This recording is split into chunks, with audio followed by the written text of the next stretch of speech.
पाहिजे. मी आजचा कार्यक्रम ही ज्यांची संकल्पना आहे त्या मानसीजी अत्रे यांच्या गुरु ज्योतिताईंना इथे मी वर बोलवतो.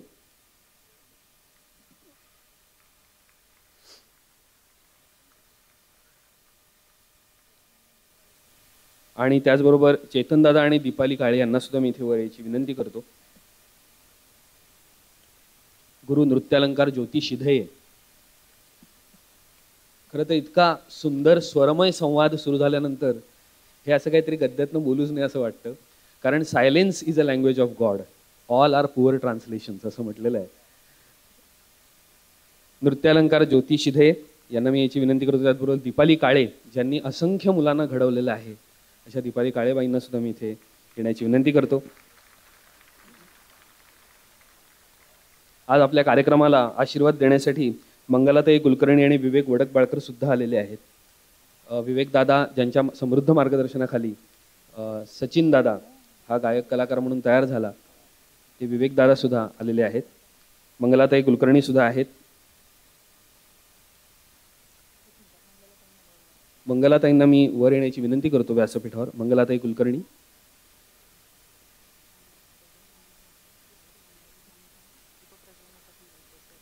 तेजस्विनी साठे आणि अलकनंदाजी यांना सुद्धा मी विनंती करीन की आपण व्यासपीठावर दीपप्रज्वलन संपन्न करण्यासाठी यावं.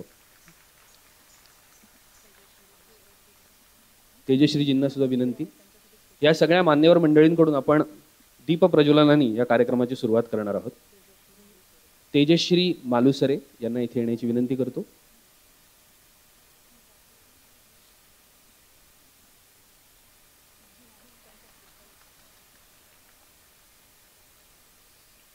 कार्यक्रमामध्ये नुसताच दीप ठेवलेला असतो, पण अशोक पत्कींसारख्या मंडळींची जेव्हा इथे हजेरी होते त्यावेळेला तो कळतो की तो दीप हा जळण्यासाठी नाही, तो उजळण्यासाठी असतो. कारण कसं आहे ना, अंतरीचा ज्ञानदिवा मालवू नको रे, हरिभजना वीण काळ घालवू नको रे. आता जितेंद्र अभिषेकींनी तेजोनिधी लोह गोल ही रचना दिली आणि त्याचं सोनं केलं दादांनी. त्या रचनेवरनं पुरब से सूर्य उगा भया उदियार आहे. ते म्हणाले होते की मला स्विच ऑन स्विच ऑफ अशी मेमरी मिळालेली आहे. कमीत कमी वेळामध्ये जास्तीत जास्त गोष्टीचं सोनं कसं करून देता येईल हे अशोकजींना मोठमोठ्या मंडळींनी जे आशीर्वाद दिले त्यातनं त्यांना ते मिळालेलं आहे. कितीतरी गोष्टी आपल्याला अनुभवायच्या आहेत. मला असं वाटतं या सगळ्या मंडळींना घेऊन आपण दीपप्रज्वलन करू आणि मग लख अशा पुढच्या मैफलीकडे आपण वळूयात. जरा जोरदार टाळ्या दीपप्रज्वलनासाठी.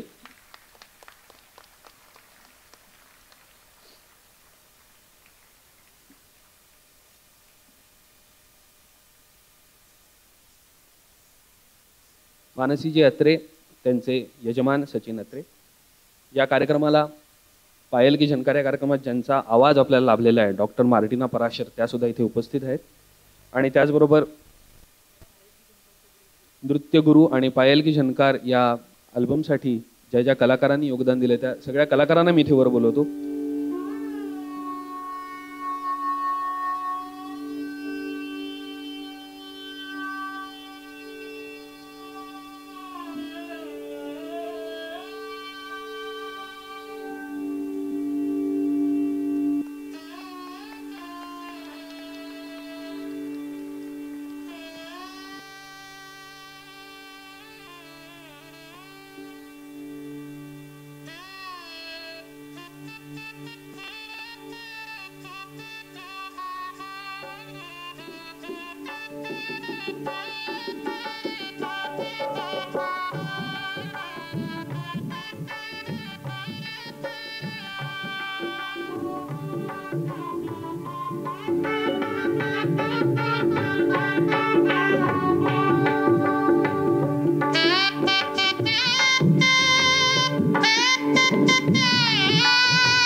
कौस्तुभ देवेकरला मी व्यासपीठावर याची विनंती करतो.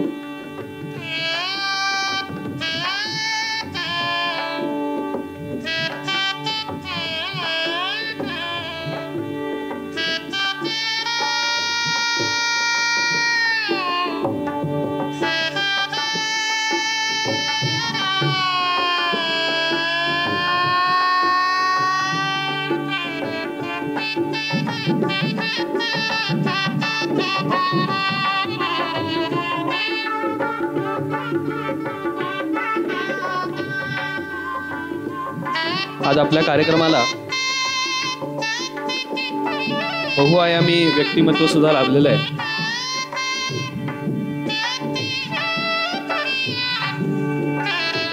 आजच्या कार्यक्रमाला लाभलेले जे मान्यवर आहेत त्यापैकी सर्वात पहिलं नाव जे मला घ्यावंसं वाटतं प्रारंभीचं ते म्हणजे दीपालीताई काळे. श्रीकला संस्कार न्यास आणि त्याच्याही आधी बऱ्याच उपक्रमांमधनं नुसते विद्यार्थी घडवायचे नाहीत तर शिकून फक्त कुशल कारागीर घडवण्यापेक्षा एक सजग आणि भान असलेला आणि मूल्य शिक्षणाची जाण असलेला एक माणूस घडला पाहिजे यासाठी दीपाली काळे कायम कार्यरत असतात. मी शाळेत असताना दीपालीबाईंना जसं बघितलेलं आहे ना तसंच त्या आजही दिसतात. त्या फेअर अँड लवली असण्यामागे काय रहस्य मला माहित नाही. कदाचित त्यांच्या विचारांचा प्रवाहीपणा त्यांना कायम तरुण ठेवत असतो, कारण त्या अतिशय कालाप्रमाणे स्वतःला बदलून घेणारे आणि कुठचाही दीपाली काळेबाईंचा साचा देवाने एकदाच बनवला नंतर तो मोडून टाकला. देवाला येता परत शक्य नाही पुन्हा दीपाली काळे बनवणं नवीन, असं आहे. त्यांना पुढच्या कार्यक्रमासाठी जायचं ॲज युजल, ते त्यांच्या घरी फक्त कार्यक्रम असेल तरच मिळतात असं आहे. त्यामुळे त्या पुढे जाणार आहेत म्हणून मी त्यांच्यासाठी लवकर व्यवस्था केली स्वागतपर सत्काराची. यानंतर आपल्याकडे सगळ्यांची परवानगी घेऊन आपण आधी सहभागी कलाकार ज्यांनी एवढी मेहनत घेतली आहे या सगळ्या गाण्यांवर आणि या सुंदर जिंगल्स ज्यांनी बसवल्या होत्या त्या सगळ्या सहभागी कलाकारांना मी इथे सत्कारांकित आणि सन्मानांकित करण्यासाठी प्रत्येकाला बोलवत जाईन. या कार्यक्रमासाठी आपल्याला चेतन सरैयाजी यांचाही सहभाग लाभलेला आहे. जोरदार टाळ्यांनी आपण चेतन सरैया यांना इथे व्यासपीठावर आमंत्रित करूया. कथकमध्ये MA आणि अलंकार त्यांनी केलेला आहे. कथक गुरु श्रीमती आशा जोगळेकर आणि श्रीमती आशालता पारकर यांचे ते शिष्य आहेत. नृत्य तपस्या या नावाने ते स्वतःच्या नृत्य संस्था त्यातून ते कार्यरत असतात. या संस्थेच्या वसई, नालासोपारा, मीरा रोड, वाळकेश्वर या वेगवेगळ्या शाखांमधून चेतनजी यांनी अनेक वर्ष विद्यार्थ्यांना घडवण्याचं आणि कथक नृत्य पोहोचवण्याचं काम केलेलं आहे. चेतनजींनी पद्मविभूषण बिरजू महाराजजी आणि गुरु पुरु दाधीचीजी तसेच शीला मेहताजी, शमा भाटेजी, मनीषा साठेजी अशा दिग्गज गुरूंकडून मार्गदर्शन घेतलेलं आहे. नृत्यातले सगळे बारकावे त्यांनी आत्मसात केलेले आहेत. चेतनजींना नाट्य लोहिता, नाट्य मधुरम, नाट्य कुमार, नाट्य विभूषण अशा अनेक पुरस्कारांनी सन्मानांकित केलेला आहे. तर त्यांनी त्यांचे नृत्य सादरीकरण देशाविदेशातील अनेक रंगमंचांवर करून प्रेक्षकांची वाहवा मिळवलेली आहे. अखिल भारतीय सांस्कृतिक संघ सोलो क्लासिकल स्पर्धेत सलग 2 वर्ष 2014 मध्ये सिंगापूर आणि 2015 मध्ये थायलंड येथे भाग घेऊन सिल्व्हर मेडल पटकावणारा हा हरहुन्नरी कलाकार आहे. नामांकित राष्ट्रीय तसेच आंतरराष्ट्रीय फेस्टिवल्समध्ये कधी सोलो तर कधी विद्यार्थ्यांना घेऊन नृत्य प्रस्तुती करणारे असे चेतनजी आहेत. कटक महोत्सव, ओडिशी, भारत एक खोज, नेहरू सेंटर, नाट्यसंध्या, गुडगाव तसेच सन्मानित करण्यात आलेले असंख्य असे सन्मानाचे आणि अतिशय प्रथितयश असे समजले जाणारे जे जे काही रंगमंची आविष्कार असतात तिथे तिथे चेतनजींनी आपली कला सादर केलेली आहे. चेतनजींबद्दल सांगावं तेवढं थोडंच आहे. इतका मोठा त्यांचा पैस आहे आणि इतका मोठा त्यांचा प्रवास आहे. आमच्या सगळ्यांतर्फे त्यांच्या पुढच्या प्रवासासाठी शुभेच्छा.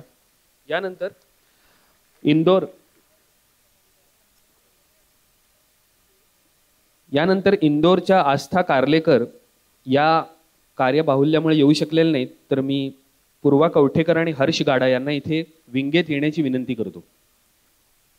प्रातिनिधिक स्वरूपात त्यांचा सत्कार स्वीकारण्यासाठी पूर्वा कवठेकर आणि हर्ष गाडा येणार आहेत.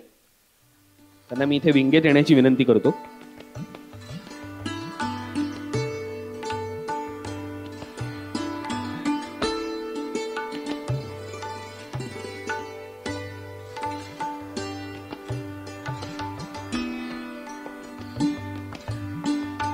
मानसीताई आणि या सगळ्या मंडळींचं बॉन्डिंग असं आहे की मानसीताईंनी ज्या रचना लिहिल्या ठेवली त्या चेतनजींना सुद्धा त्यांनी दिल्या आणि त्यांनी सांगितलं की तुम्हाला जे त्यातून भावतं, जे वाटतं त्याप्रमाणे तुम्ही ते सादर करा,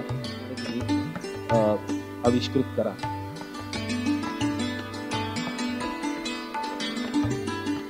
आस्था कार्लेकर मी म्हणाल तसं कार्य व्यस्ततेमुळे त्या येऊ शकलेल्या नाहीत, परंतु पूर्वा कवठेकर आणि हर्ष गाडा यांना मी इथे येण्याची विनंती करतो. आस्थाजींचा परिचय थोडक्यात मला द्यायचा आहे इथे. आस्था यांनी कथकमध्ये डिप्लोमा, MA तसंच संस्कृत साहित्यात देखील MA संपन्न केलेलं आहे. त्यांनी कथकचं सुरुवातीचं शिक्षण लखनौ घराण्याच्या प्रसिद्ध नृत्यांगना म्हणजेच त्यांची आई श्रीमती सविता गोडबोले यांच्याकडे घेतलं.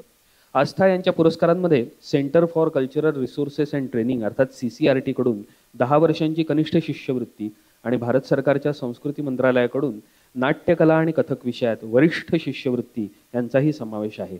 मंत्रालयाने त्यांना कथकसाठी 2 वर्षांची कनिष्ठ फेलोशिप देखील प्रदान केली आहे. आस्थाजी हिंदी, मराठी, कोकणी, मालवी आणि संस्कृत भाषेत प्रावीण्य संपादन करून अस्खलित बोलू शकतात. या व्यतिरिक्त इंग्रजी, फ्रेंच, रशियन भाषेत सुद्धा त्या पारंगत आहेत. भारतीय दूतावासाच्या अंतर्गत ताश्कंद, उझबेकिस्तान, भारतीय सांस्कृतिक केंद्र, लयशाला, ललितकला फाउंडेशनच्या संचालक अशा प्रकारच्या सेवांची आणि अशा प्रकारच्या कर्तबगार कामांची त्यांच्याकडे यादी आहे. या दूरदर्शनच्या ग्रेडर आर्टिस्ट आहेत आणि Indian council for cultural selections अर्थात ICCRच्या एम्पॅनल्ड आर्टिस्ट आहेत. विविध राष्ट्रीय आंतरराष्ट्रीय कार्यशाळा, महोत्सव यामध्ये आपली प्रतिभा त्यांनी दाखवलेली आहे. इच्छुक कलाकारांना प्रशिक्षणही त्या देतात. अनेक नाटक आणि नृत्य नाटिकांचं सुद्धा दिग्दर्शन त्यांनी समर्थपणे केलेलं आहे. सध्या त्या director of the south central zone cultural centre Nagpur इथे पदभार सांभाळत आहेत. जोरदार टाळ्या आसाताईंसाठी. यापुढे अलकनंदा मुखर्जी ज्या कल्याणच्या आहेत त्यांना मी इथे येण्याची विनंती करतो. त्यांचाही आपल्याला स्वागतपर सत्कार करायचा आहे. अलकनंदा मुखर्जी यांनी कथ्थकमध्ये विशारद संपन्न केलेलं आहे. MA ही पदवी सुद्धा प्राप्त आहे. 2007 पासून रिनिक झिनिक कथक नृत्य संस्था या स्वतःच्या नृत्य संस्थेच्या कल्याण पूर्व येथील 2 शाखांमधून अनेक वर्ष विद्यार्थ्यांना घडवण्याचं आणि कथक नृत्याचे धडे देण्याचं काम त्या करत आहेत. कथक नृत्य ज्योतिताई शिधे आणि शर्मिष्ठा दासगुप्ता यांच्याकडून त्या शिकल्या आहेत. सोलो आणि स्वतःच्या विद्यार्थ्यांसमवेत ग्रुप असे अनेक नामांकित आविष्कार त्यांनी अनेक नामांकित रंगमंचांवर प्रस्तुत केलेले आहेत. घुंगरू महोत्सव, नृत्यकला तिलकम, नाट्यांजली चेंबूर, मुलुंड महोत्सव, डोंबिवली जिमखाना उत्सव अशा अनेक प्रतितयश रंगमंचांवर त्यांनी सादरीकरण केलेलं आहे. कथक गुरु मनीषा साठे यांच्या कार्यशाळेत त्या सहभागी सुद्धा होत्या. यानंतर तेजश्री मालुसरे यांना मी तयार होण्याची विनंती करीन. त्यांनी विंगेत येऊन राहावं. तेजश्री मालुसरे.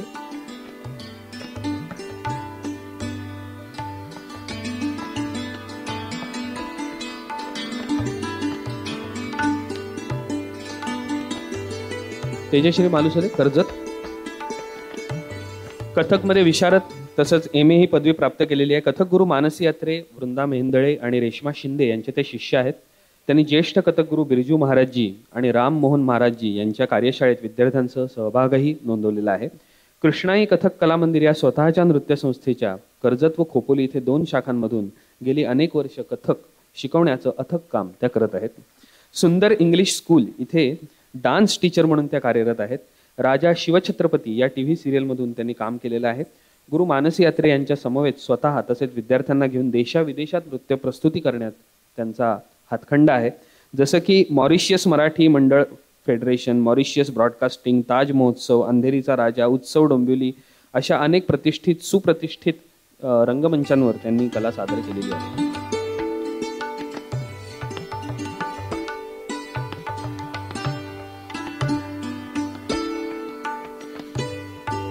यानंतर मी तेजस्विनी साठे, पुण्याच्या तेजस्विनी साठे यांना इथे येण्याची विनंती करीन. त्यांनी कथकमध्ये त्यांच्या गुरु तसेच सासूबाई कथक गुरु पंडिता मनीषा साठे यांच्या मार्गदर्शनाखाली कथकमध्ये अलंकार आणि MA पदव्या प्राप्त केलेल्या आहेत. दूरदर्शनच्या A ग्रेड आर्टिस्ट असून त्यांना प्रतिष्ठित अशा सिंगारमणी पुरस्काराने सन्मानांकित करण्यात आलेला आहे. एकल तसेच ग्रुप विद्यार्थ्यांना म्हणजे संघ अशी प्रस्तुती त्या अनेक ठिकाणी सादर करतात. नृत्य सादरीकरणात त्यांचा हातखंडा आहे. खजुराहो फेस्टिवल असेल, ऑरा फेस्टिवल असेल, विष्णू दिगंबर पलुस्कर महोत्सव असेल, कालका बिंदादीन महोत्सव असेल, नोएडा सांस्कृतिक महोत्सव असे अनेक महोत्सव त्यांनी गाजवलेले आहेत. 2022 मध्ये प्रजासत्ताक दिन परेड दिल्ली आणि कथक केंद्र दिल्ली यासाठी नृत्य दिग्दर्शन त्यांनी केलं होतं. देशात वेगवेगळ्या ठिकाणी सादरीकरण करणाऱ्या बरोबर परदेशातही म्हणजेच USA, जपान, युरोपमधील 6 देश जसे की फ्रान्स असेल, मग जर्मनी असेल, बेल्जियम असेल, नेदरलँड, पोलंड, ऑस्ट्रेलिया इथे देखील नृत्य सादरीकरण त्यांनी केलं आहे. मनीषा नृत्यालय या त्यांच्या नृत्य संस्थेमार्फत अनेक विद्यार्थी तयार करत काही विद्यार्थ्यांनी त्यांच्या मार्गदर्शनाखाली कथकमध्ये MA आणि अलंकार सुद्धा हासिल केलेला आहे. ॲडव्हान्स डिप्लोमा अशा सुद्धा अनेक श्रेणींनी युक्त असे त्यांचे विद्यार्थी आहेत. पुढच्या सगळ्या घोडदौडीसाठी आमच्याकडून शुभेच्छा. खरं तर आपण पटापट सेल्फी काढतो नाही का, म्हणजे आपण दृष्टीचा डोळा म्हणतो पण ज्ञानोबा माऊली डोळ्याची दृष्टी म्हणतात. पटापट सेल्फी काढतो. रूपाचा सेल्फी काढता येतो पण अरूपाचा फोटो काढण्यासाठी अशोकजींना यावं लागतं, कारण 8 ठुमऱ्यांमध्ये नक्की काय सांगायचं आहे तो अरूपाचा फोटो आहे आणि तो तुम्हाला ती रचना ऐकल्यानंतरच कळेल किती भावसमृद्ध रचना आहे आणि किती कंगोरे आणि किती वेगवेगळं पदर असलेली अशी ठुमरी मानसीताईंनी लिहिलेली आहे. या सगळ्या फुलपाखरांना आपण बोलवलंय. आजची रविवारची सकाळ इतकी सुंदर केली ज्या फुलपाखरांनी, ती सगळी फुलपाखरं इथे आलेली आहेत.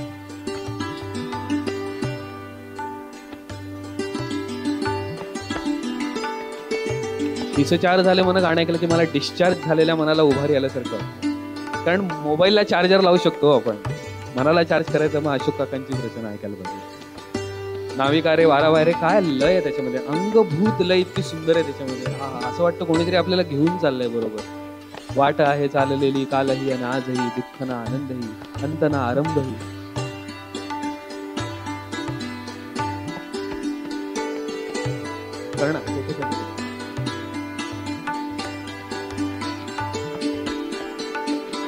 प्रेम पण चांगली विचारतात.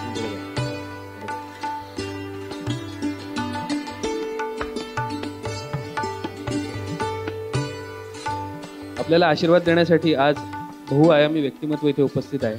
मंगलाताई कुलकर्णी यांच्यासाठी आपण जोरदार टाळ्या वाजवूया. त्यांचा परिचय या सगळ्या डोंबिवलीच्या नागरिकांना आहे, पण तरी सुद्धा मला आवर्जून सांगावंसं वाटतं. डोंबिवली नगरपालिकेची पहिल्या उपाध्यक्ष पदाचा मान ज्यांना मिळाला त्या मंगलाताई. निश्चितच अभिमानाची गोष्ट आहे. पक्षाच्या धोरणानुसार स्त्री पुरुष समान वेतन त्यांनी कर्मचारी मंडळींना मिळवून दिलं. रस्ता रुंदी असेल, पाणी पुरवठा असेल, कुठचीही गोष्ट घ्यायची धसास लावायची, शिक्षण असेल, आरोग्याविषयी त्यांनी भरपूर काम केलेलं आहे, उदंड काम केलेलं आहे.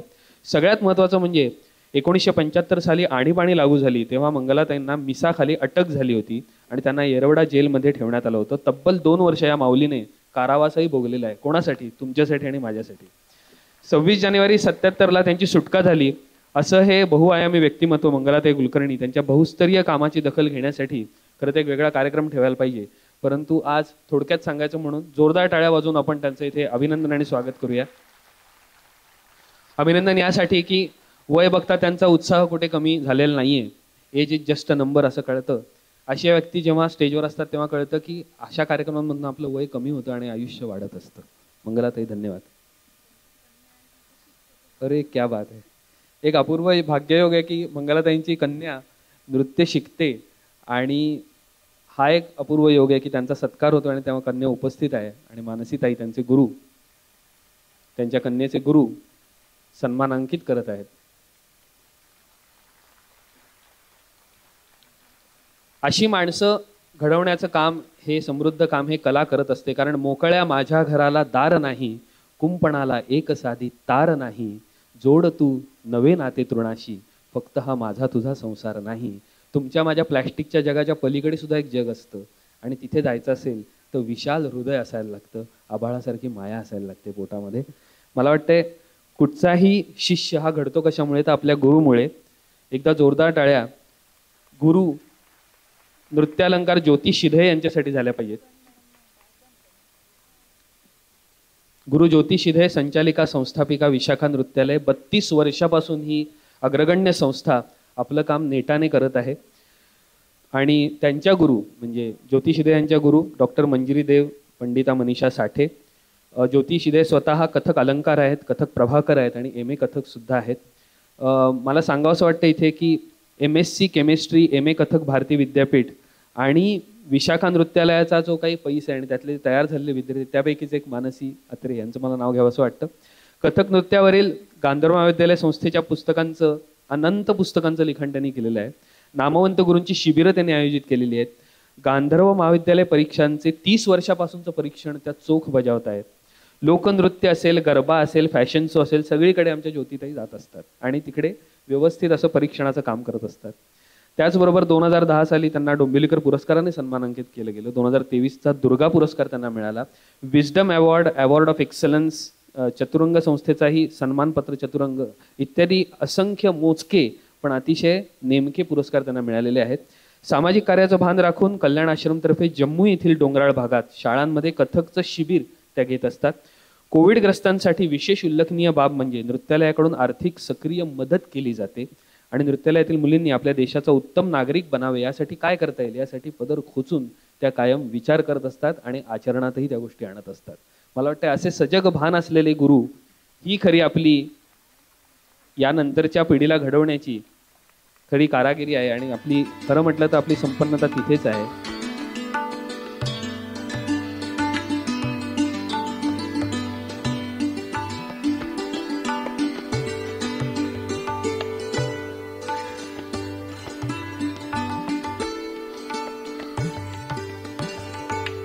मानसीताईंचे यजमान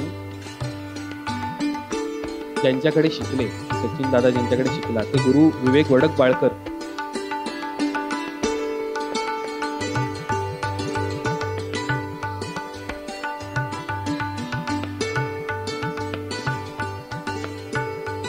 विवेक दादा आलेले नाहीत, परंतु त्यांचा आशीर्वाद म्हणून जोरदार टाळ्या. आणि आपण या सगळ्या पायल की झनकार या ग्रुपमध्ये ज्या ज्या मंडळींनी योगदान दिले त्या सगळ्या मंडळींचा सत्कार करूया. पराशरे नाव वाचल्यानंतर मार्टिना हे मला अपेक्षित नव्हतं खरं तर, परंतु त्याच्यापेक्षा मोठा धक्का त्यांचा आवाज ऐकल्यानंतर मला मिळाला, कारण त्यांच्या आवाजामध्ये एक देवकी पंडित सुद्धा लपलेली असं मला लक्षात आलं. तर मार्टिनाजी, कृपया त्यांचाही सत्कार आपण करूया. सचिन दादाचा सत्कार तर आहेच, आणि त्याचबरोबर कौस्तुभ दिवेकर याचाही आपण सत्कार करतो. या सगळ्या मंडळींनी हा म्युझिक अल्बम जो आहे तो साकार होण्यासाठी आपापल्या परीने खारीचा वाटा उचलला, योगदान दिलेलं आहे.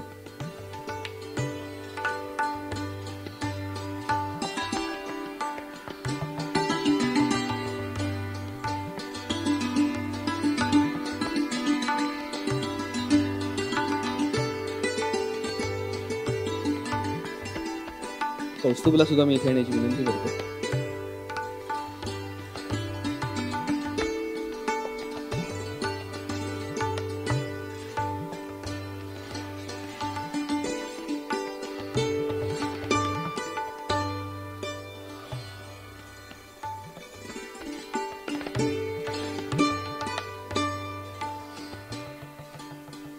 पायल की झनकार या अल्बमचे गायक सचिन वासुदेव अत्रे. व्यवसायाने ते जरी एका नामांकित कंपनीत AGM इतक्या मोठ्या पदावर असले तरी एक हळवा सृजनशील गायक कलाकार त्यांच्यामध्ये दडलेला आहे. काही काही आलापांमध्ये कधी तलत जाणवतात, काही काही आलापांमध्ये सुरेश वाडकर दादा जाणवतात. कैलासवासी माधवरावजी गोवित्रीकर यांच्याकडे वयाच्या अवघ्या 8व्या वर्षी सचिन अत्रे यांनी गाण्याचे धडे घेतले. गीत रामायण भावसंगीतांचे असंख्य कार्यक्रम त्यांनी केलेले आहेत. दूरदर्शनवरही आपण त्यांचा चेहरा आणि आवाज ऐकला असेल. अनेक ठिकाणी गाणी सादर करणारे सचिनजी आज आपल्याला इथे पायल की झनकारमधनं सुद्धा वेगळ्या पद्धतीने ठुमरीमधनं ऐकायला मिळणार आहेत. एक आवर्जून सांगावं असं वाटतं की सचिनजींना गाण्याचा समृद्ध वारसा त्यांच्या आईकडून म्हणजे कैलासवासी संगीता वासुदेव अत्रे यांच्याकडून मिळाला. अतिशय घरंदाज गायकी, 4-4 तास रियाज करणाऱ्या समृद्ध गाण्यांचे संस्कार नकळतच रक्तातूनच झिरपत गेले आणि सचिनजींच्या गाण्यातनं आपल्याला ते सुखावतात. मला वाटतं अशोकजींकडनं आपण सचिनजींचा सत्कार करूया.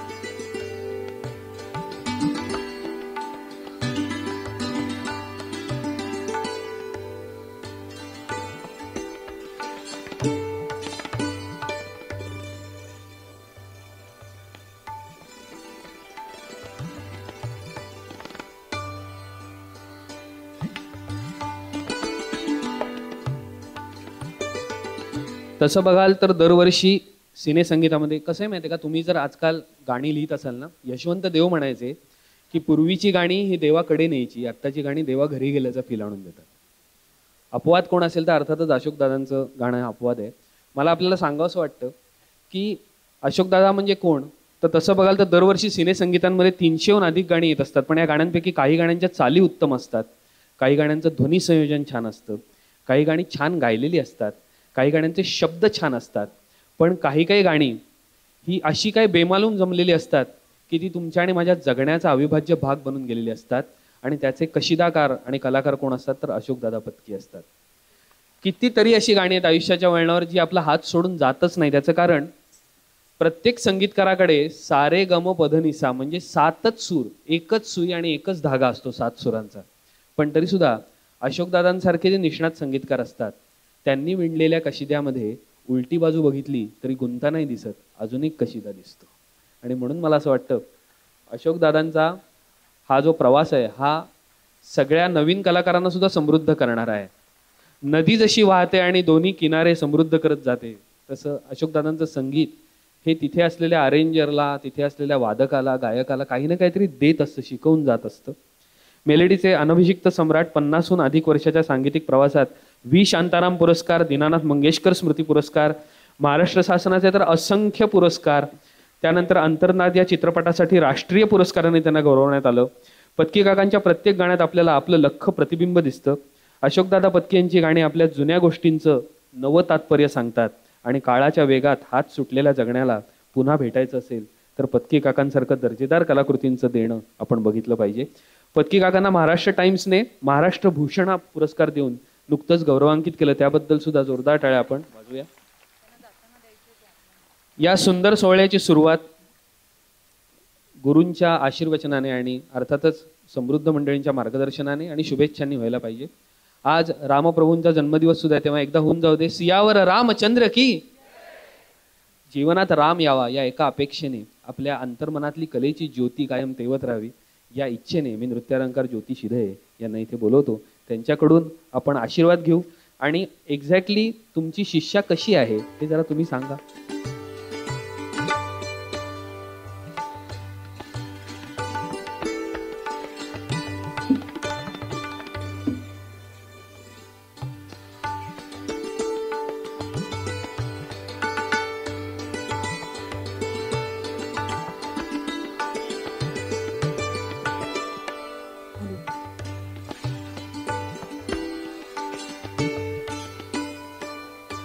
नमस्कार. परत एकदा सियावर रामचंद्र की जय. आज रामनवमीचा उत्तम दिवस आहे आणि पायल की झंकारचा प्रेझेंटेशनचा कार्यक्रम म्हणजे खरंच दुग्ध शर्करा योग आहे. या इथे जमलेले सगळेजण, रंगमंचावरचे मान्यवर आणि आपण सगळे प्रेक्षक. मयुरेशनी सांगितलं तसं आज मानसीबद्दल बोलायचं आहे, मानसीचं भरभरून कौतुक करायचं आहे. मानसी म्हणजे मंजिरी गोखले आणि ती खूप लहान असल्यापासून नृत्य शिकते. ती खरोखर अभिनयाची तिला खूप आवड आहे आणि ती काही सिरियल्समध्ये, काही पिक्चर्समध्ये पण तिने छोटे छोटे रोल केलेले आहेत.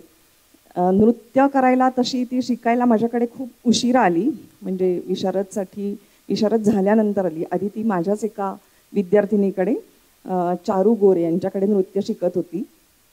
तिचे 5 गुरु आहेत, ते तिचे पंचप्राण आहेत असं ती नेहमी म्हणते आणि मला खरंच तिचं या बाबतीत खूप कौतुक वाटतं. त्या 5ही प्राणांना तिने आत्मसात केलेलं आहे. आणखीन ती त्यांना खूपच जपत असते सगळ्यांना. तर आज तिच्या दुसऱ्या गुरु ज्या आहेत त्या येऊ शकल्या नाही आहेत, पण त्यांनी तिला नक्कीच शुभेच्छा दिलेल्या आहेत आणि त्या तिच्यापर्यंत पोचलेल्या आहेत. आजचा हा जो पायल की झंकार नावाचा कार्यक्रम आहे तो त्याच्याबद्दल मी बोलते आता की त्या ठुमऱ्या तिने लिहिल्या, म्हणजे कथकमध्ये भावप्रदर्शनासाठी, अभिनयासाठी म्हणून ठुमरीचा वापर केला जातो. म्हणजे गायकीचे जे काही भाग कथकने आत्मसात केले त्याच्यापैकी एक म्हणजे ठुमरी. तर ती ठुमऱ्या तिने नायिकांच्या, म्हणजे अवस्थानुसार ज्या काही नायिका असतात, प्रियकराची वाट बघणारी नायिका, प्रियकर दुसरीकडे गेलाय म्हणून खंडित हृदय झालेली खंडिता नायिका, अशा या नायिकांच्या वर तिने त्या ठुमऱ्या लिहिल्या. म्हणजे आपण गाणीच म्हणूया त्याला. आणि थेट ती जाऊन पोचली पत्की काकांकडे. तर पत्की काकांनी पण त्याला खूप छान चाली लावल्या, ते आपण आता पुढे बघणार आहोत. आणि जसं जसं ते तिच्याकडे येत गेलं तसं तसं ती ऐकत गेली की आता एक पहिला अंतरा झालाय, दुसरा अंतरा झालाय, एक गाणं झालंय. पण ते ऐकताना इतकं छान वाटत होतं की त्याची लयत आलं, म्हणजे ते मनातल्या रंगमंचावर आम्ही करतच असतो, डान्सर असतो तर नेहमी. तर त्या कार्यक्रमासाठी तुम्ही आलायत आणि तो कार्यक्रम आता लवकर सुरू व्हावा म्हणून मी माझं आता जरा भाषणावर्त घेते.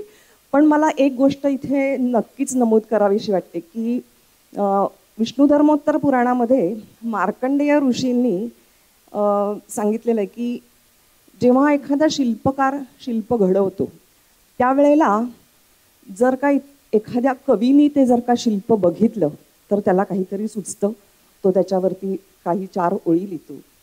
एखादा जर का गायक असेल तर त्याला त्याच्यावरती चाल लावावीशी वाटते. त्याच्यात समोर आणखीन जर का कोणी म्युझिकवाले असतील तर ते त्याला म्युझिक करतात. अशा तऱ्हेने एक गाणं तयार होतं. ते गाणं ऐकलं की आमच्याकडला नर्तक जागा होतो आणि मग त्या गाण्यावरती नाचतो. ते नाचल्यानंतर एखादा समोर जर का चित्रकार असेल तर चित्रकाराला त्याचं चित्र काढावं असं वाटतं. आता ही सगळी बंदिस्त चित्र आपल्या समोर चाललेली आहेत, व्हिडिओ आहे, फोटोग्राफी आहे, तर ही सुद्धा बंदिस्त चित्र आहेत. अशा तऱ्हेने एखादं जर का आपल्याला काव्य मिळालं तर ते गाण्यातनं, चित्रातनं, शिल्पातनं अशा सगळ्यातनं मिळतं. म्हणजेच ह्या ज्या ललित कला आहेत त्या सगळ्या एकमेकांशी कशा निगडीत आहेत आणि त्याचं कसं सर्कल आहे ते आपण बघतो. आणि मला हेच सांगायला आवडेल की पत्की काकांनी जे घडवलेलं आहे, तर असंच म्हणजे आता आज तुम्ही इकडे शिल्प बंदिस्त शिल्प म्हणजे चित्र निघतंय, तर कोणीतरी त्याचं चित्रही काढेल आणि त्या चित्रातनं आणखीनही काहीतरी घडेल. आणि मानसी, मी तुला आशीर्वाद देते की तू असंच तू लिहित जा आणि आमच्यासाठी नवीन नवीन अल्बम्स तयार करत जा. आणि तुम्हाला दोघांनाही खरंच शुभेच्छा देते. तुम्ही खूप छान गाणी म्हटलेली आहेत, आम्ही ऐकलेले आहेत, ते तिने रिलीज केलेले आहेत वेळोवेळी. आणि बस, धन्यवाद. काय झालंय माहितीये का, आजकाल फेसबुकवर इतकं उदंड लिहिलं जातं. मी त्या दिवशी फेसबुक सहज घाबरत चालू केलं तर मला 2 ओळी आल्या, अंगावर फेकल्या गेल्या, की त्यात लिहिलं होतं की मिळाली तर हवी आहे, दाद द्या ना मी पण कवी आहे. अहो आजकाल काय वाचायला मिळेल, कारण निळे नमस्कार काय पाठवतात आणि मग पायरेटेड गाणी काय पाठवतात. आणि मग त्याच्यामध्ये एक कविता अशी पण होती, बसलो होतो चहा पीत खारी बुडवून एकवीत. मला कळेच ना की याला मी अंगठा देतोय का ठेंगा दाखवतोय नक्की. म्हणजे पोतभर बदामाच्या कविता आहेत, त्यांना कुठे थांबायचं हेच कळत नाही. मी तेव्हा विचारलं मानसीजींना की तुम्ही ठुमरी म्हणजे नक्की काय लिहिली, आणि त्यांना म्हटलं की हे तुम्ही कसं रचलं. तर त्या पहिल्यांदा मला म्हणाल्या, मयुरेश पहिली गोष्ट लक्षात ठेव, मी रचलं नाही सुचलं, असं त्या म्हणाल्या. कॅरमवर जसं आपण स्ट्रायकर सोडतो तो रिबाउंड येतो ना, तसं मनात ना आतून येतं. तसं तसं माझं गाणं पोटातून येतो ओठी, अरे घरोट्या घरोट्या तुझ्यातून येते पिठी. तसं हे मिठीत घेतल्यानंतर कृष्ण सख्याला सुचलेल्या त्या नायिका आणि त्या सगळ्या गोष्टींचा झिरपा आणि त्या गोष्टींचा सगळं प्रतिबिंब उमटलेलं आहे त्या ठुमरीमधनं. हे रचलेलं नाही, हे सुचलेलं आहे. आणि म्हणून मला वाटतं सुचणाऱ्या माणसाच्या सृजनतेचा सत्कार व्हायला पाहिजे. तेव्हा मानसीजींच्या कार्यक्रमात का असेना पण मानसीजींचा सत्कार व्हायला पाहिजे. तेव्हा अशोकजींना विनंती करेन की एका सुंदर आणि सजग गीतकाराचं, कलावंताचं सुद्धा इथे सत्कार होऊ दे. नृत्यांगना तर ते आहेतच, पण तरी सुद्धा गुरु म्हणून आणि सजग भान असलेल्या कवयित्री म्हणून तुमचा एक सत्कार आपण इथे संपन्न करूया. मी त्यांच्याबद्दलची माहिती तुम्हाला देतो. ताई म्हणाला तसं 5 गुरु आहेत त्यांचे. किशोरीताई शेटे, चारुताई गोरे, ज्योत्स्नाताई पाटील, ज्योतिताई शिधे आणि डॉक्टर जयंती मालाजी मिश्र, ज्या कार्यबाहुल्यामुळे नाही येऊ शकले आता. अजूनही त्या शिकतच आहेत. कला नृत्य कला मंदिर या स्वतःच्या संस्थेतून 26 वर्ष विद्यार्थी घडवण्याचं काम करूनही त्या शिकत आहेत. या संस्थेमध्ये डोंबिवली, पूर्व आणि नेरळ, बदलापूर, अंबरनाथ, ठाणे, सानपाडा अशा शाखा आहेत. या सर्व ठिकाणी मानसीताई शिकवत असतात. स्वतःच्या गुरूंबरोबर कधी विद्यार्थ्यांना घेऊन एकल नृत्याचं सादरीकरण, कधी ग्रुपने सहभाग होऊन सादरीकरण त्या करत असतात. परीक्षक म्हणूनही त्यांचा आवाका खूप मोठा आहे. कथकच्या कार्यशाळाही त्या घेत असतात. अतिशय सुप्रतिष्ठित अशा सगळ्या रंगमंचांवर त्यांची प्रस्तुती देऊन झालेली आहे. वयवर्ष 5 पासून आतापर्यंत कथकचं अथक धडे गिरवणं त्यांचं स्वतःचं चालू आहे. विद्यार्थ्यांना त्या देत असतात, नुसतं देत राहत असतात आणि कथकचा प्रचार आणि प्रसार त्या करत असतात. राज्यस्तरीय, राष्ट्रस्तरीय, देश विदेश रंगमंच त्यांनी गाजवलेले आहेत. आणि मानसीजींचा एक अपूर्व भाग्ययोग मला इथे मुद्दामून सांगायचं आहे की ताल लयीच्या अभ्यासासाठी तालयोगी पंडित सुरेश तळवळकर यांचं मार्गदर्शन त्यांना लाभलेलं आहे. अनेक वेळा मुलाखतींमधून आपल्याला मानसीजी भेटलेले आहेत. दूरदर्शनच्या सखी सह्याद्री या कार्यक्रमातून आपण मानसीजींना ऐकलेलं आहे. 8 मे 2022 मध्ये डोंबिवलीत वेगवेगळ्या नृत्य संस्थांमधून कथक नृत्य शिकणाऱ्या 550 मुलींची ऑडिशन घेऊन त्यातून निवडक 100 विद्यार्थिनींची निवड करून आदरणीय कथक गुरु पद्मश्री सितारा देवी यांची 100वी जयंती लख्खपणे सादर करणाऱ्या आणि हा इतका सुंदर उपक्रम संपन्न करणाऱ्या या म्हणजे मानसीताई. सावित्रीबाईतच तो इव्हेंट झालेला होता. आपल्यापैकी बरेच जण साक्षीदार असतील त्याचे. त्यांचा सत्कार इथे संपन्न व्हावा अशी विनंती करतो. अशोकदादांकडनं आपण मानसीताईंचा सत्कार करूया. आणि मग मानसीताई तू बोल. नाही, मी बोलायला नाही, मी सांगते की हा जो इतका वेळ छान आपल्याला गुंगवून ठेवतोय की नाही, त्या मयुरेशचा सन्मान राहिलेला आहे. तर मयुरेशचा आधी सन्मान, त्यानंतर जो फोटोग्राफी करतो तो आपला बर्डे दादा जसराज, त्याचाही सन्मान मला करायचा.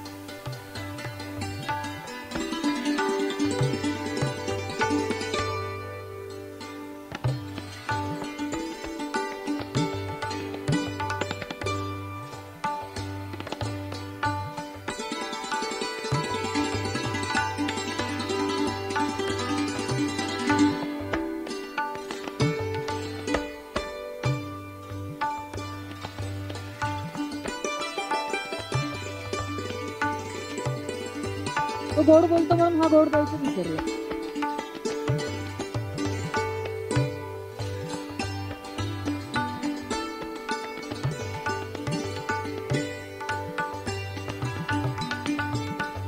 आज बायको घरी विचारणार काय मिळालं पाठीचं. तिला सांगेन आज मान पण मिळालं आणि धन पण मिळालं, पण त्यापेक्षा एक गोष्ट झाली ते म्हणजे वय कमी झालं आणि आयुष्य वाढलं. तिसरा डोळा ज्यांच्याकडे असतो ते आमचे बर्डे साहेब, बर्ड्स आय व्ह्यू रूम. तर बर्डे दादांचाही आपण इथे सत्कार करतो आहोत.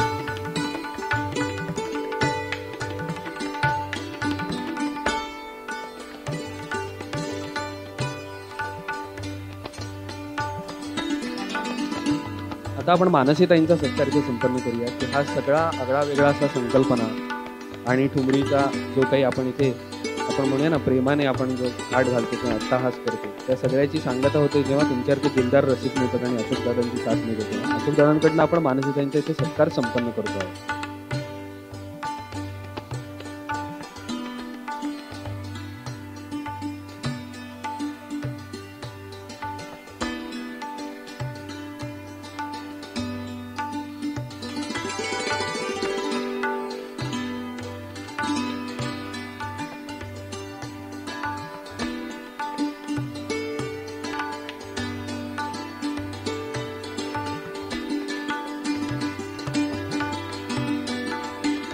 त्यानंतर मी विनंती करेन की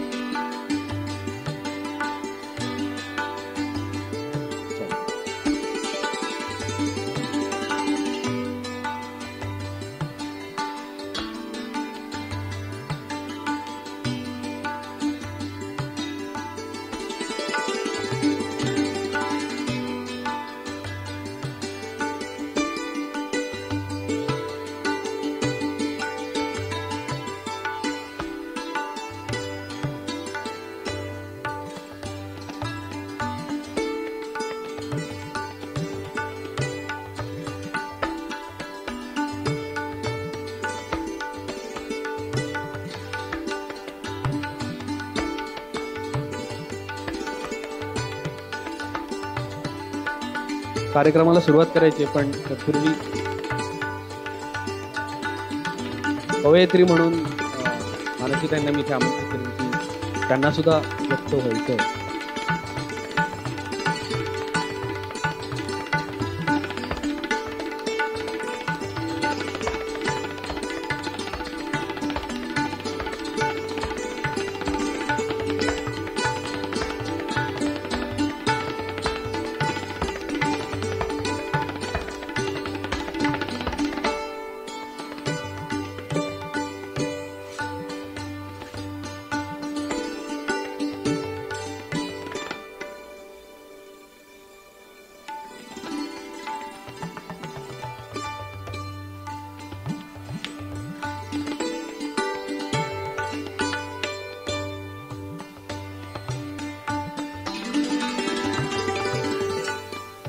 आता सगळी सूत्र ताईकडे.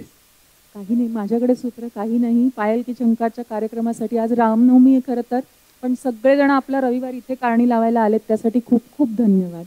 आणि मयुरेश म्हणला की 26 वर्षाचा प्रवास, तर त्यासाठी फक्त एकच सांगेन की असं असतं ना की जे संगीतातले तज्ज्ञ आहेत त्यांना माहिती असेल की आपण जर का अतिविलंबित लयीमध्ये जेव्हा आपण सुरुवात करतो गायनवादन नृत्याला, तर त्याचे ताल, लय, सूर हे सगळं सांभाळत सांभाळत समेवर यायला खूप वेळ लागतो आणि तेवढा धीर नसतो ऐकणाऱ्याकडे पण.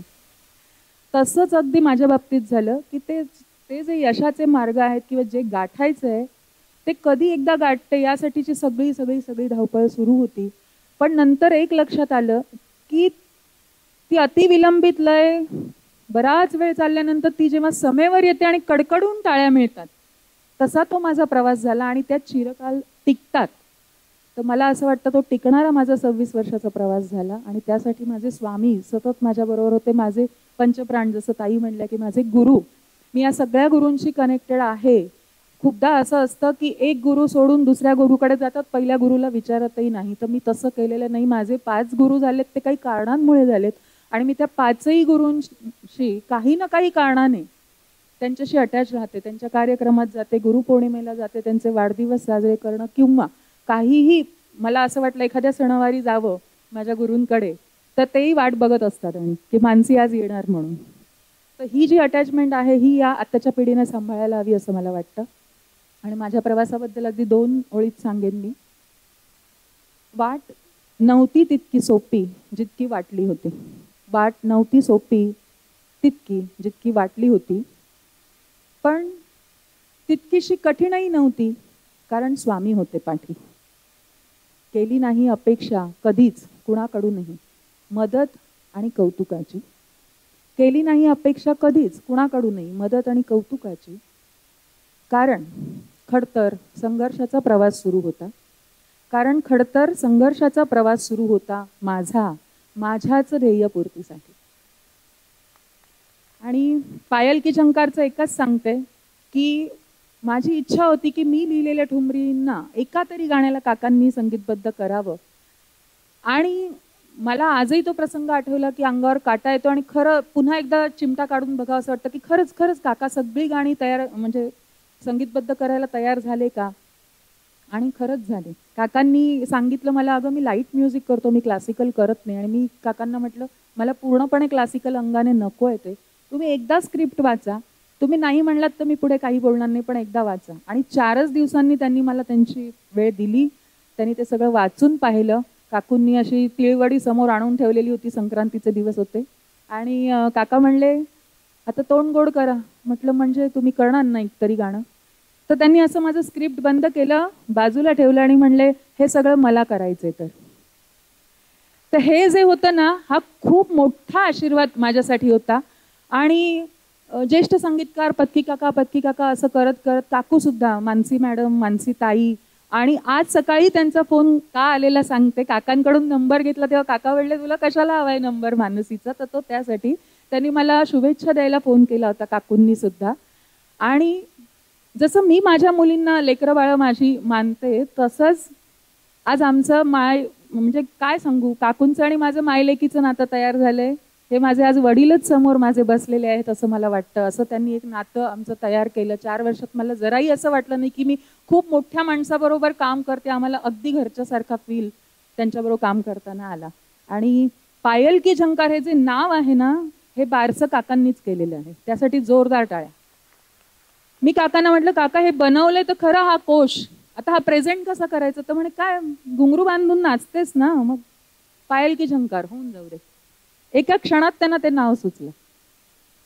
पुढची सूत्र मी काकांना, मला असं वाटतं काका जास्त चांगलं सांगतील त्याबद्दल.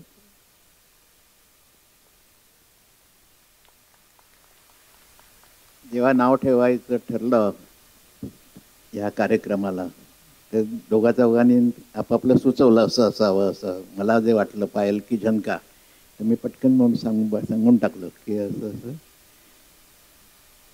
प्रोग्राम आहे हा. म्हणजे याच्यामध्ये डान्स पण आहे आणि संगीत पण आहे, सगळंच आहे.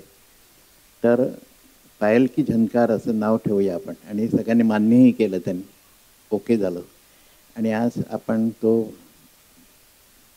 दिवस बघतो आहोत की, आणि मेन म्हणजे मानसीची धडपड जी असते ना, धावपळ आणि धडपड काही तुम्ही म्हणाल ते, पण ते त्याच्यामुळे ते हे सगळं साध्य होतं असं मला वाटतं आहे. कारण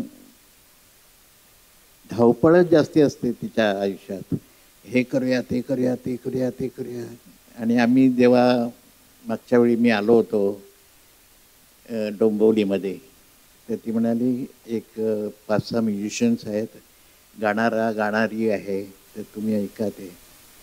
तर ती जेव्हा रिहर्सल झाली त्यांनी ऐकवली गाणी आणि त्याचे, तर मजाच नाही. मला तर जरा ही मजा आली नाही. मी सांगितलं ते, कारण हिरिरीने करणं जे असतं ते वेगळंच असतं. हे जरा फिल्मी वाटत होतं मला. म्हणून मी म्हटलं तुम्ही ग्रुप चेंज करा तरच चांगलं होईल. आणि त्यांनी त्या हिशोबाने करून आजचा हा आपल्याला चांगला दिवस पाहायला मिळतो आहे. तुम्ही आता थोड्या वेळाने जेव्हा गाणी ऐकाल तेव्हा मजा येईल तुम्हालाही.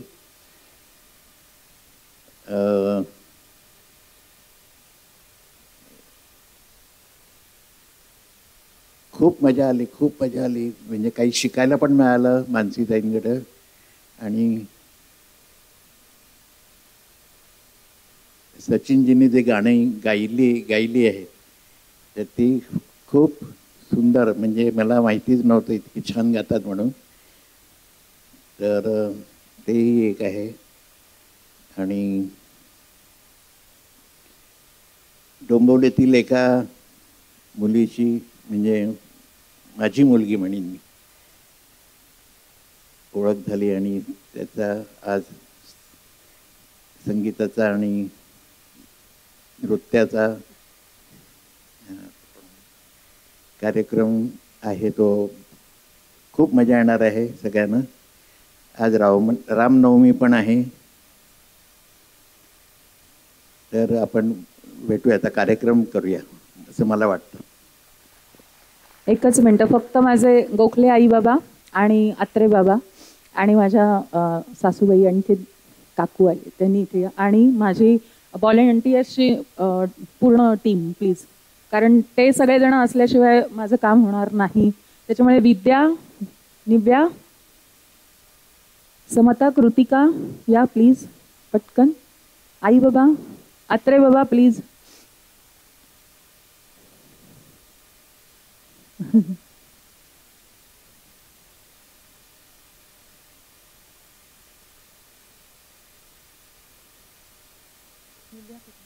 निव्या, मानसी तुम्ही पण या बाहेर.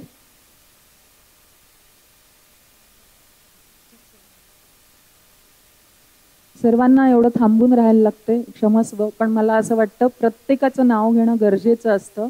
आपण साधी घरातल्या घरात जरी सत्यनारायणाची पूजा करायचं म्हटलं तरी गंमत बघा, एखादी वस्तू राहते आणि जो नंतर मागवून येणारा माणूस असतो त्याच्या हातून ती आणली जाते, त्याच्या हातून ती सेवा घडते. असंच असतं की प्रत्येक माणूस त्या छोट्याशा पूजेला हातभार लावतो आणि ती पूजा खूप चांगली संपन्न होते. तर मला असं वाटतं हे माझं कार्य संपन्न व्हायला या सर्वांचे आशीर्वाद. हे माझे आई वडील आहेत, हे माझे अत्रे बाबा आहेत, या माझ्या सिनियर स्टुडंट्स आणखीन व्हॉलेंटियर्स आहेत. मानसी येते,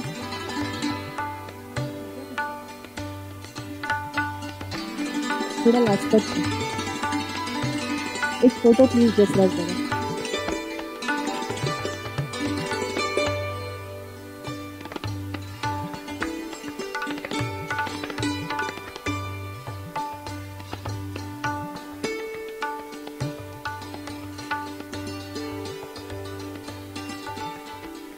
पुढच्या एकच मिनिटात आपण स्टेज व्यवस्था सारखी करून पायल की झंकार या कार्यक्रमाचा आस्वाद घेणार आहोत.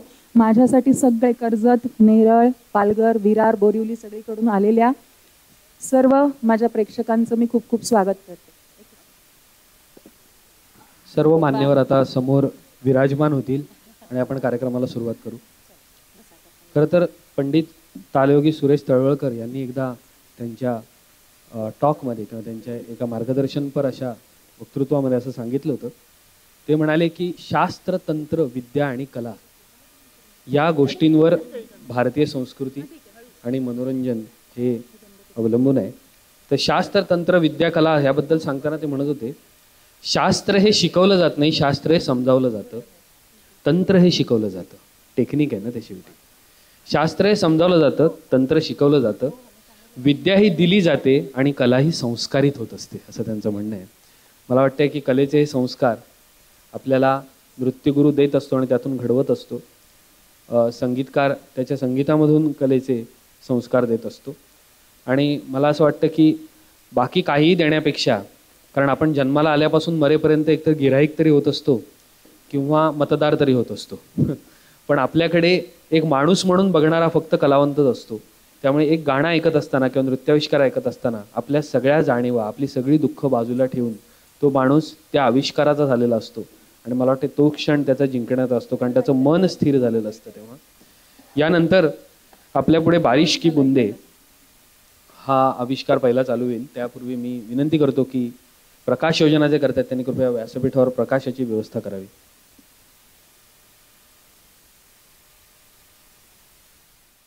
नमस्कार, मी चेतन सरैया. मानसीचं मी खूप अभिनंदन करतोय की आज त्यांनी वेगवेगळ्या म्हणजे आम्ही महाराष्ट्रातलेच आहोत, पण काही जण पुण्यावरून, काही इंदोर, मी वसईवरून असे वेगवेगळ्या एरियातून कलावंतांना इकडे एकत्रित केलेलं आहे आणि आम्हाला त्यांची सुंदर रचलेला काव्यांवर प्रस्तुती देण्याचा जो अवसर दिला आहे त्याचा मी धन्यवाद म्हणतोय. आणि माझ्याकडून तिला मी माझी लहान बहीणच म्हणेल मी तिला, म्हणून तिचं एक कौतुक करायचं आहे मला 2 मिनिटं.